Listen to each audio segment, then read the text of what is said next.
Nevada, a land of vast deserts and rugged mountains, holds a secret history etched upon its landscape. Scattered across the state, like forgotten dreams, lie ghost towns. These spectral settlements, once bustling with life, now stand eerily silent. Their empty streets and crumbling buildings whisper tales of a bygone era, a time when the West was wild and the lure of gold drew fortune seekers from far and wide. As we explore these desolate sites, we uncover not only the remnants of buildings and machinery, but also the echoes of lives lived, loves lost, and dreams both realized and shattered. The life cycle of a typical Nevada mining town was often short and dramatic. The discovery of a rich vein of ore would trigger a frenzy of activity. Prospectors, miners, merchants and speculators would descend upon the area, eager to stake their claim. Tents and shacks would give way to more permanent structures, saloons, hotels, stores, and even opera houses. Money would flow freely, and life would be a whirlwind of excitement and opportunity, but the boom times rarely lasted. As the easily accessible ore was extracted, mining became more challenging and expensive. When the mines played out or the market crashed, people packed up and moved on, leaving behind their dreams and the remnants of their lives.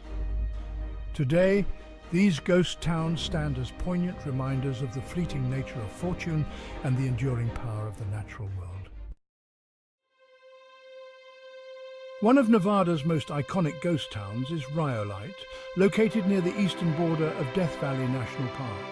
Founded in 1905 after the discovery of gold in the nearby Bullfrog Hills, Rhyolite experienced a meteoric rise. Within a few short years, it boasted a population of over 10,000 people and all the amenities of a thriving city, including electric lights, water systems, newspapers, schools, a hospital, and even a stock exchange. But Rhyolite's prosperity was short-lived.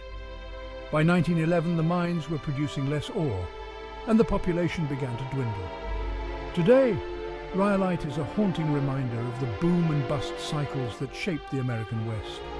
Visitors can wander through the ruins of its once grand buildings, including the skeletal frame of the three-story Cook Bank building and the ghostly shell of the Bottle House. Unlike many of Nevada's ghost towns, Virginia City has managed to hold on to a flicker of its former glory.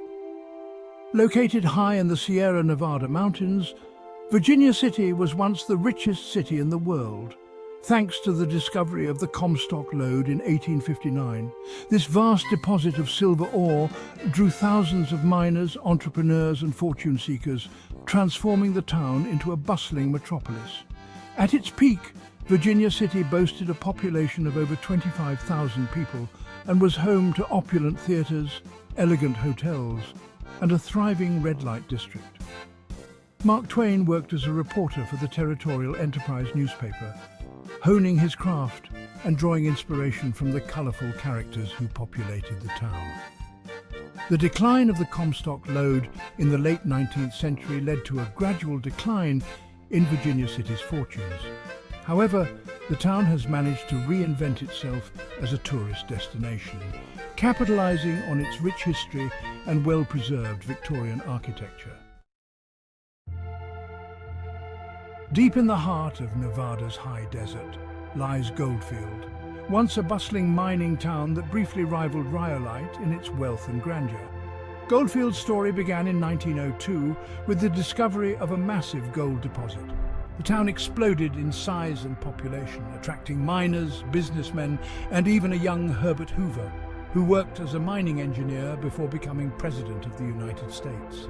At its zenith, Goldfield boasted a population of over 20,000 people and was home to 3 railroads, electric lights, telephones, newspapers, a library, and a thriving red light district. However, Goldfield's boom was short-lived.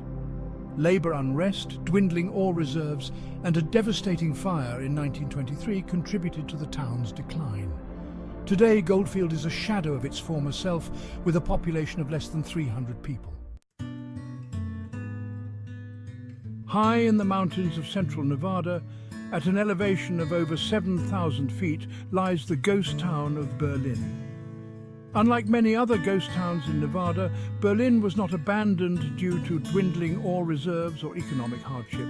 Instead, it was frozen in time by the closure of a nearby mine and the subsequent relocation of its residents. Founded in 1897, Berlin was a company town owned and operated by the Berlin Mining Company.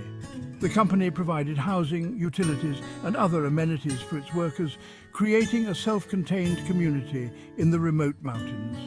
In 1911, the Berlin mine closed due to a combination of factors, including declining ore quality and labor disputes. As a result, Berlin was abandoned relatively intact, with many of its buildings left furnished and equipped. Today, Berlin is a remarkably well-preserved example of a late 19th century mining town. Section 7. Nelson, a ghost town with a view. Nestled in a narrow canyon along the banks of the Colorado River, Nelson is a ghost town with a breathtaking view. Founded in 1864 as a mining camp, Nelson quickly grew into a bustling town, thanks to the discovery of gold and silver in the surrounding mountains. The town's strategic location on the Colorado River also made it an important transportation hub, with steamboats carrying supplies and ore to and from other points along the river. At its peak, Nelson boasted a population of over 1,000 people and was home to a variety of businesses, including saloons, hotels, stores, and a brewery. However, Nelson's fortunes declined in the late 19th century as the nearby mines played out and the railroads bypassed the town. Today, Nelson is a popular destination for hikers, boaters, and history buffs. Section 8. The enduring allure of Nevada's ghost towns. Nevada's ghost towns hold an enduring allure, drawing visitors from around the world who are fascinated by their history, their mystery, and their haunting beauty. These abandoned settlements offer a glimpse into a bygone era, a time when the West was wild and the promise of fortune lured people from all walks of life. For some, visiting a ghost town is a chance to step back in time, to imagine what life was like for the people who lived and worked in these remote and often unforgiving landscapes.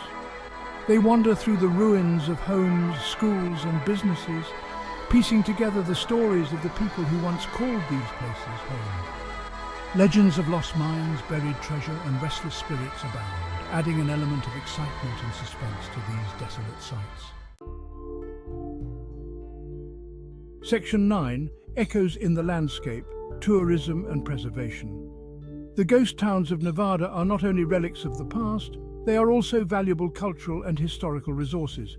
Recognizing their significance, preservation efforts are underway at many sites to protect these fragile remnants of a bygone era.